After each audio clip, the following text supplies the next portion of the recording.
que cette information ne soit pas uniquement dans le moment de leur consentement. Que ces personnes puissent être informées a posteriori des résultats des recherches qui sont faites, et avec l'agent de la biomédecine, informe les personnes qui ont accepté que leurs embryons soient utilisés par la recherche. Alors maintenant, il y a des limites à ce qui peut être fait. Je n'ai pas le temps de développer, donc très rapidement, de ne pas créer d'embryons par la recherche. On ne peut pas développer, ça c'est la loi qui le dit, on ne peut pas développer in vitro les embryons au-delà du stade blastocyste. Ouais, aussi un intérêt scientifique. Alors là, il y a à la fois un empêchement réglementaire, et on pensait jusqu'à très récemment qu'il y avait une limite scientifique, et puis non, maintenant on sait qu'on pourrait développer les embryons. On n'a pas le droit de faire du clonage, y compris thérapeutique, et on ne peut pas modifier génétiquement cet embryon, car ces modifications génétiques seraient transmises à la descendance dans la mesure où elles existaient dans toutes les cellules de l'embryon, y compris dans les cellules germinales. Donc je ne développe pas ça, on peut tout à l'heure dans la discussion par réflexion. Alors plus je voudrais terminer pour dire que quand on parle de l'embryon, quand on débat des aspects éthiques de la recherche en embryon, ce qui est très dommage à mon avis, que c'est souvent, il y a une espèce de paralysie, c'est-à-dire que quand on prononce le mot embryon, on a l'impression que c'est un choix qu'il ne faut pas parler. Et puis il y a beaucoup de simplisme, beaucoup de désinformation, beaucoup de confusion. Je vais vous donner un exemple, deux exemples. La fondation Jérôme Bouchard est une fondation qui a pris position contre toutes sortes de recherches au sein de l'embryon. Récemment, je pense que vous avez entendu parler de cette primaire, la fondation a publié pour les candidats à la primaire leur position sur la recherche sur l'embryon, et il les a notés de 1 à 3 étoiles selon que la fondation jugeait que leur position était satisfaisante ou pas. Vous voyez que pour elle, ce qui est le plus satisfaisant, c'était Clopé, Fillon et Poisson. Juppé n'était vraiment pas bon du tout. Mais comment ils ont fait ça? Comment ils ont mis ces notes? Ils décrivent dans leur document comment ils ont mis les notes, et c'est tout à fait intéressant. Voilà comment ils ont fait. Ils ont regardé ici ces personnes, qui sont souvent des parlementaires, avaient participé au débat quand les lois de 2013 et 2016 ont été votées, et quelles avaient été leurs positions, est-ce qu'ils avaient voté pour, ils avaient voté contre, ils avaient été présents, etc. Et donc là, je crois que c'était pour Maurice Clopé, il avait voté contre la loi 2013 qui devait la recherche en embryon. Commentaire de la Fondation, c'est bien. Il était absent lors de la loi 2016, c'est pas bien. Bon, je ne conteste pas du tout à la Fondation Jérôme Lejeune de porter ce genre de jugement. Ce qui me gêne plus, c'est qu'elles disent, là il défend la vie, là il abîme. Or, je vous rappelle que cette loi de 2016, elle permet de faire la recherche sur des embryons pour une ALP à leur bénéfice, dans le but de les faire vivre, et non pas qu'ils soient détruits comme il était habituellement. Donc vous voyez comment ce simplisme du débat de certains, avec ces références à la vie pour ou contre, etc., peut être complètement absurde et paradoxal, dans la mesure où ils finissent par dire que ne pas avoir voté la loi de 2016, c'était abîmer la vie, alors qu'au contraire, cette loi était au bénéfice de l'homme. Un autre exemple, Alliance Vita, qui est un autre organisme français, qui a fait un sondage en mai 2016 à propos de la technique CRISPR-Cas9, savoir si on pouvait utiliser cette technique en médecine pour modifier des personnes. Et le résultat, c'était une grande majorité des Français sont contre le fait qu'on utilise cette technique sur des embryons. D'accord. Maintenant, voyons les questions qui ont été posées. Seriez-vous favorable ou opposé à l'utilisation de cette technique sur des adultes ou des enfants souffrant d'une maladie d'origine génétique dans le cadre de la thérapie génique pour soigner ou améliorer leur qualité de vie? 76% des Français qui ont répondu à cette enquête sont d'accord. Seriez-vous favorable ou opposé à l'utilisation de cette technique pour modifier génétiquement in vitro des embryons humains? 76% des Français sont opposés. C'est ce que j'appelle vraiment une confusion. Imaginez, rédiger les questions de manière différente. Imaginez qu'on nous dit, seriez-vous favorable ou opposé à l'utilisation de cette technique sur des embryons humains souffrant d'une maladie d'origine génétique dans le cadre de la thérapie pour soigner une qualité de vie? Je pense qu'un grand nombre de gens auraient dit, oui, on est favorable pour améliorer. Seriez-vous favorable pour modifier génétiquement des êtres humains? Les gens auraient dit non. Donc vous voyez comment le simple fait de manipuler les questions permet à introduire dans le débat, parce que la résultat a largement diffusé ces résultats, et biaisé complètement le débat éthique. Et ce que je vous montre, c'est qu'en même temps que ce sondage d'opinion fait un résultat, le genre d'étude a été fait dans 185 pays sur 12 000 personnes. Et on leur a posé le même genre de questions. C'est-à-dire, est-ce que vous soyez d'accord ou pas d'accord pour que CRISPR-Cas9 soit utilisé pour traiter des maladies mortelles ou très handicapantes, ou pour traiter des embryons porteurs de maladies mortelles ou très handicapantes. Et vous voyez que quand on pose la même question pour les adultes et pour les embryons, les gens répondent la même chose. Là où simplement les gens ne sont pas d'accord avec la technique, c'est quand elle serait utilisée pour d'autres finalités que des finalités intéressant la santé de l'embryon, qui sont toutes ces finalités un peu fantasmatiques de l'idée parfait, de l'eugénisme, etc. Mais si on pose la question de manière correcte, les gens ne sont pas contre le fait que ce genre de technique soit utilisé sur les humains. Bon, il y a d'autres éléments, mais je n'ai pas le temps d'en parler. Donc, en conclusion, l'éthique de la recherche d'embryons, vous voyez, elle suscite un certain nombre de questions. Maintenant, elle nécessite aussi de respecter un certain nombre de principes. Le premier principe à respecter, c'est celui de la liberté de la recherche. On ne peut pas interdire la recherche par principe. On peut l'encadrer, on peut la limiter, mais interdire la recherche, comme ça a été le cas pendant 20 ans en France, on se rend compte que ce n'est pas tenable. D'ailleurs, vous voyez bien que la loi française a dû totalement évoluer. Deuxième principe, c'est que ces embryons sont des embryons humains. Et même s'ils n'ont pas d'avenir en tant que personnes humaines, ils doivent être respectés. Et pour les respecter, il faut avoir conscience de leurs valeurs.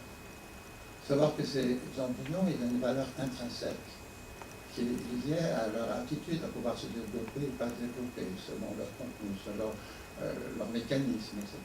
Mais ces embryons ne sont pas indépendants, ils ont aussi une valeur extrinsèque, puisque leur devenir est fonction du choix que vont faire les personnes qui sont à leurs origines.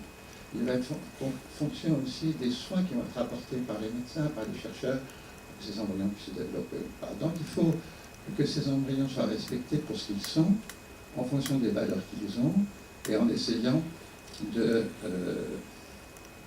tenir compte de l'ensemble des phénomènes, et notamment de la vie des personnes concernées, qui sont essentiellement des personnes qui sont à l'origine de ces embryons, et qui ont permis qu'ils existent, et qui vont décider de leur devenir. Voilà, merci.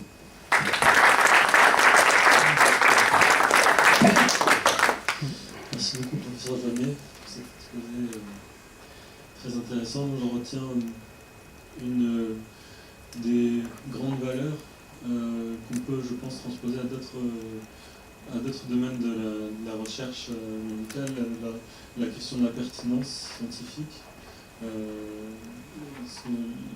Le proverbe, enfin la citation que vous avez évoquée, ce qui n'est pas scientifique, ce qui n'est pas scientifiquement voilà, ce qui n'est pas scientifiquement pertinent n'est pas éthiquement valable.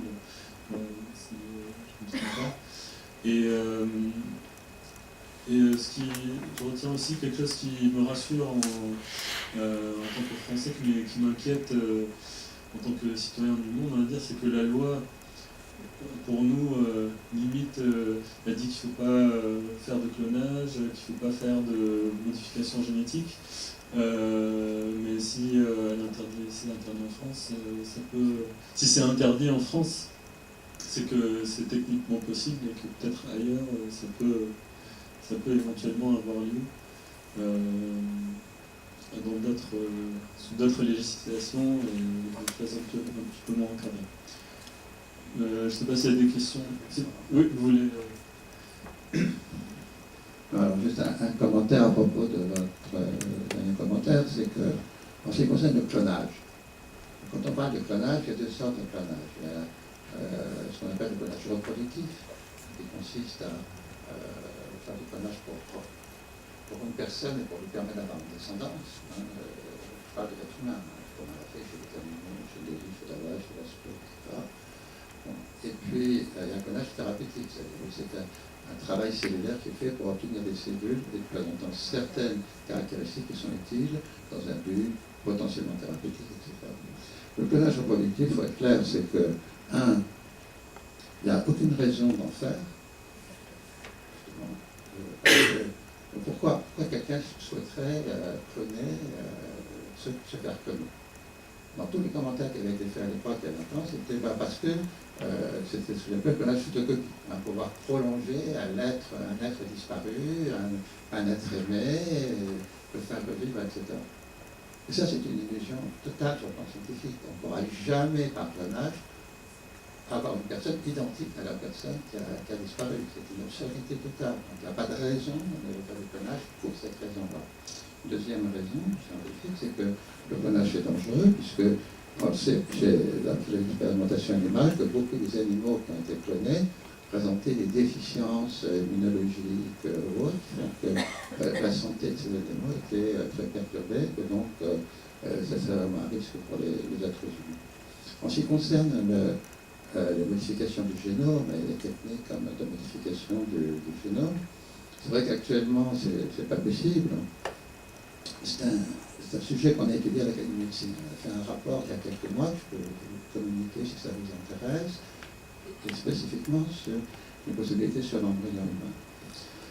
Et c'est vrai que la loi aujourd'hui interdit que ça se fasse chez l'être humain, et la conclusion du groupe de travail de l'Académie était qu'il n'y a pas de raison de modifier cette loi, parce que pour le moment, c'est pas faisable, les techniques ne sont pas au point.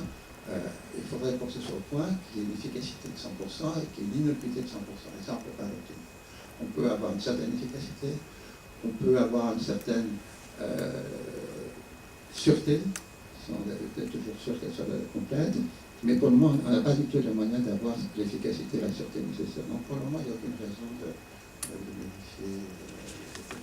Et ça, c'est non seulement le point de vue de la loi en France, c'est un point de vue consensuel, universel parmi les scientifiques et partout dans le monde. Il y a eu une réunion à Washington il y a un an, où il y avait des gens de tous les pays, y compris les Chinois, qui ont fait des sciences à l'embryon humain, et tout le monde est d'accord pour dire qu'il n'y a aucune raison d'avoir une application clinique de ces techniques actuellement sur l'embryon humain. Ce qui ne veut pas dire qu'il ne faut pas faire de recherche. Il peut y avoir de très bonnes raisons de faire de la recherche, on produit encore plein de recherches, mais une application clinique, pour le moment, c'est ignoré. Est-ce qu'il y a des questions?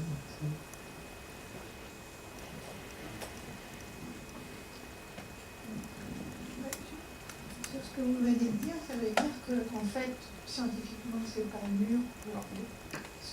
Ce que vous venez de dire, c'est que finalement, il n'y a pas l'autorisation d'avoir ces modifications génétiques sur l'embryon à des fins cliniques, parce qu'au niveau scientifique, c'est pas mûr, c'est pas suffisamment mûr, mais c'est pas finalement une interdiction qui est purement éthique, en fait, qui est précisément interdite parce qu'au niveau scientifique, c'est pas encore suffisamment sûr, mais il n'y a pas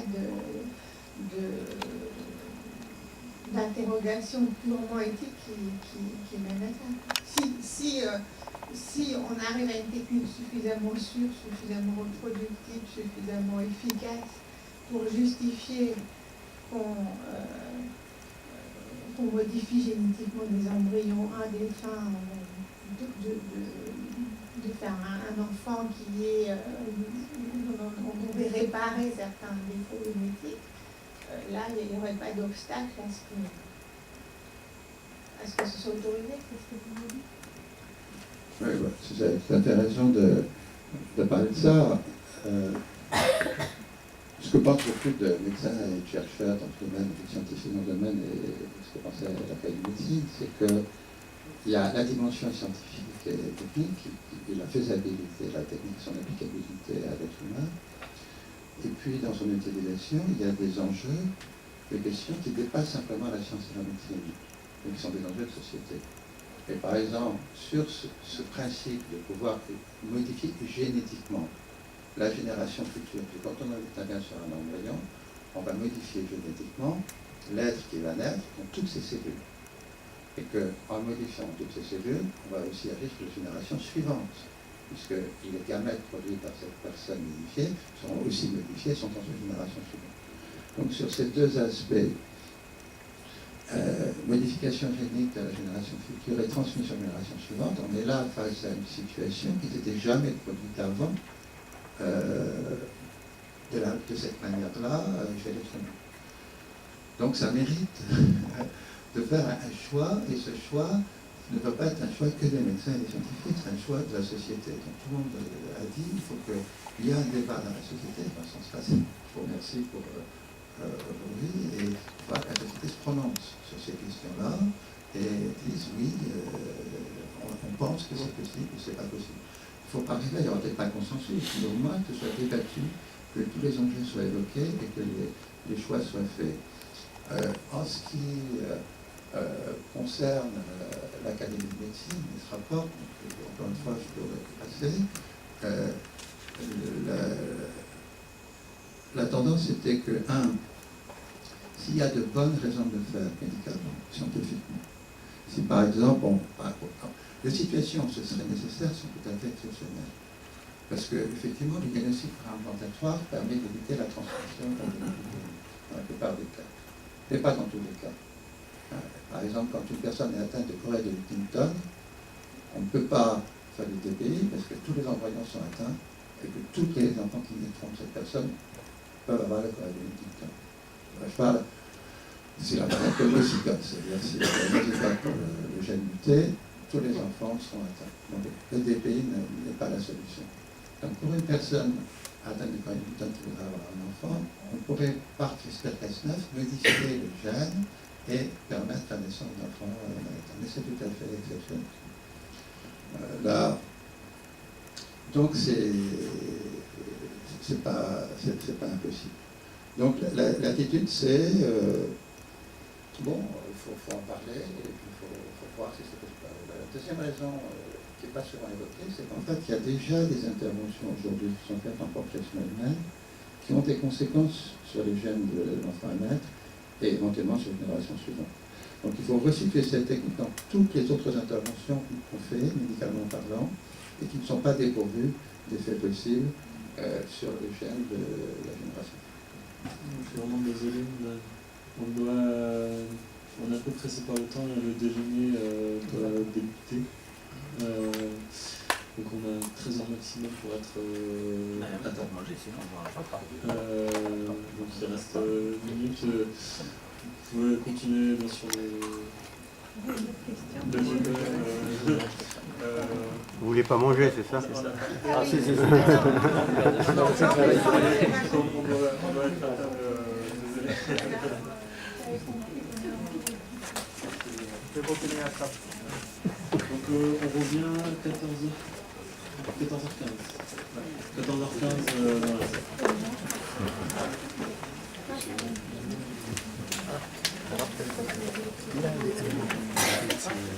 J'attendais un ami. Tu l'as raté? Non, non, non, il est derrière. Oui, depuis tout à l'heure, j'étais là. Non, non, non, simplement, je croyais qu'il avait raté. Ah, non, non, non, j'étais juste derrière. Ah, j'ai tout écouté, j'ai tout enregistré.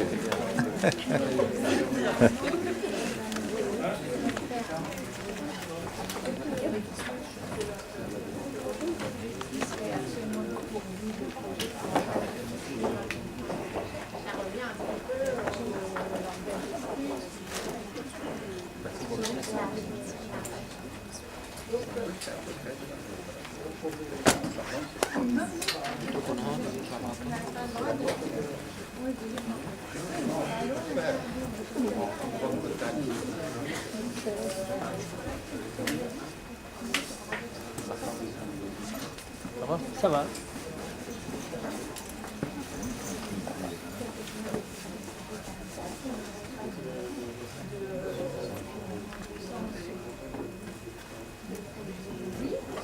Sur lequel on fait de la même manière qu'on